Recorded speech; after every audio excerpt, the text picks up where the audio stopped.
Здравствуйте, ребята! Тема нашего урока – мелодия, душа музыки. Открыли тетради и пишем. Мелодия – это средство музыкальной выразительности. В переводе с греческого это слово означает пение. Великий русский композитор Петр Ильич Чайковский, он говорил: мелодия – душа музыки. И кто разговаривает с нами с помощью мелодии? Это, конечно, композитор. Композитор через мелодию передает свои мысли, чувства, переживания, то есть раскрывает свою душу.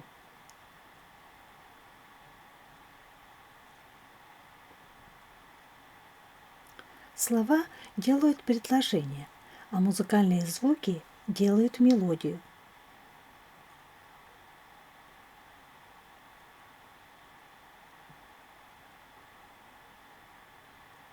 На какой из картинок изображена мелодия? Объясни свой выбор.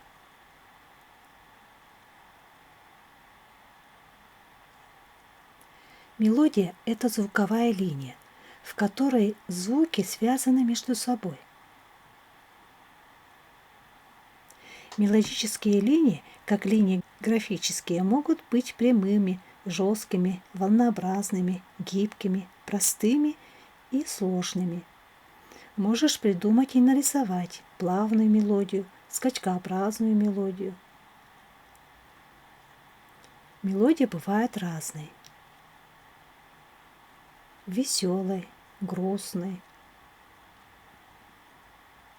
быстрой, медленной, громкой, тихой,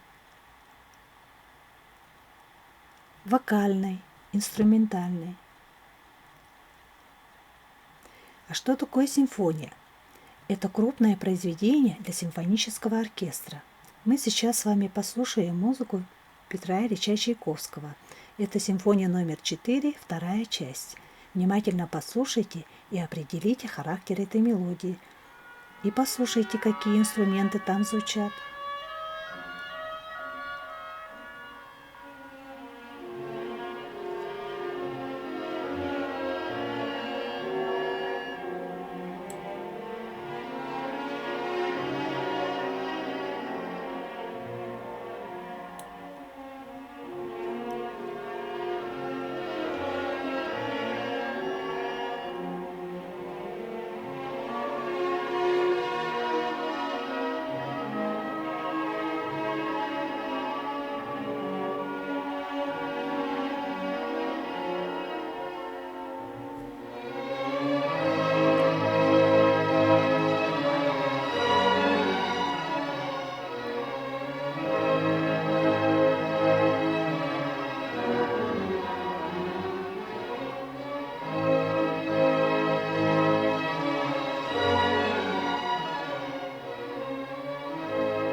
Итак, ребят, на этом уроке мы с вами поговорили про мелодию.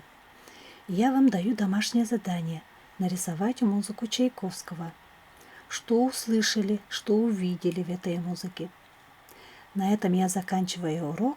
До свидания, до следующих встреч.